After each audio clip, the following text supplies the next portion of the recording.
How many times have you said this to yourself before? I should be over this by now. Why do I always overreact? I'm such a mess. Why can't I get it together? How many times? Once? Twice? Every day? Every month? How often do you say that to yourself? How often do you beat yourself up because your emotions feel too big? They feel too sensitive, or they just feel like they're just too much? Well, let me tell you something gently. You're not emotionally immature. You were just never shown how to feel. And I aim this more at men than women, because men are always told, you know, you don't see it as much now,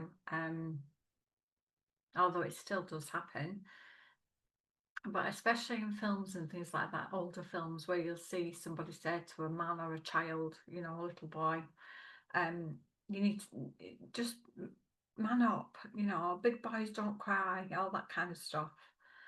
Well, I'm sorry, but I think that is a lot of bull crap, because boys have emotions just as much as what girls do, and they should be allowed and taught and shown how to express their emotions without feeling like they're being punished or ridiculed. Because if men did show their emotions as much, we wouldn't have as many male suicides as we have in this day and age.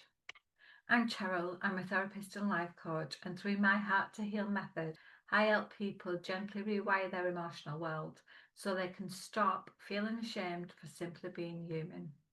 If you grew up in a home where emotions were ignored or punished or seen as weakness, then of course you didn't learn how to manage big feelings.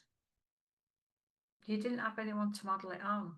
You know, you didn't have anyone that you could look at and say, oh, that's how I deal with this when it happens. You didn't have anyone saying to you, you know, this is how we deal with this.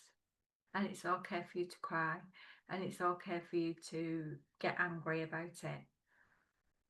No one taught you how to self-soothe, how to set boundaries, or how to speak your truth.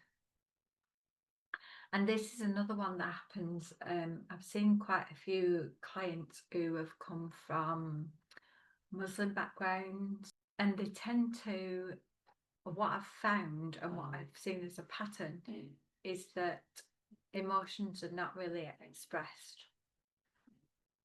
The things that should be dealt with internally. And again, you know, I think that is an absolute load of rubbish. And the fact that, like I said before, you know, that men are told, you know, not to cry, not to show weakness, not to show emotions. Again, I just, it gets me so angry to think that boys are still being told this rubbish, you know, and the way to deal with stuff. Because when something does happen or some trauma comes along, they have no way of dealing with it. And that is such a sad state of affairs. You know, I've lost family members, friends through suicide because they didn't know how to express their emotions. And I feel that's really sad. You know, one life lost because of this. It shouldn't be happening. It just shouldn't. We should be able to talk openly about stuff. You know, so if you do have a son, encourage them to talk about their emotions, you know, brothers, uncles, whatever it might be. Just encourage them to talk about them. So because we, you know, tend to not talk about our feelings when we're younger and we suppress everything, when we become adults, we feel like we're too sensitive if we do feel emotional. But what's really happening here is this: your inner child is still waiting to be understood. Inner child work can be such a powerful way of dealing with things that you thought was quite normal that happened in your childhood. that weren't normal really. And it doesn't always have to be either that it's a childhood trauma. It can be something that's happened in your early adulthood and you carry that trauma with you as well. So, trying to think about it and understand what that inner child is asking for. I want you to know that there's nothing wrong with you.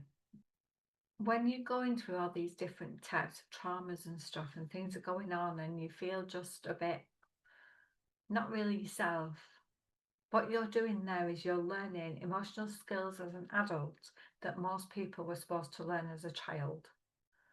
And it takes so much courage for you to be able to step up and say, I need to look at my emotions. I need this emotional support. In my Heart to Heal method, we don't label you as too much. We don't put labels on anything, actually, because I hate labels. I think if people are given a label, they will live up to that label. So I don't agree with labels. But what we do is we meet you with compassion, with regulation, and with tools that actually work. And they're not tools just for coping, but for changing how you experience the world. Because there's no point in me giving you a tool just so you cope with it, because a bit further down the line, that's going to come back up and bite you on the bum again. So it needs to be something that you can change your experiences completely. Is it going to be hard? Of course it'll be hard.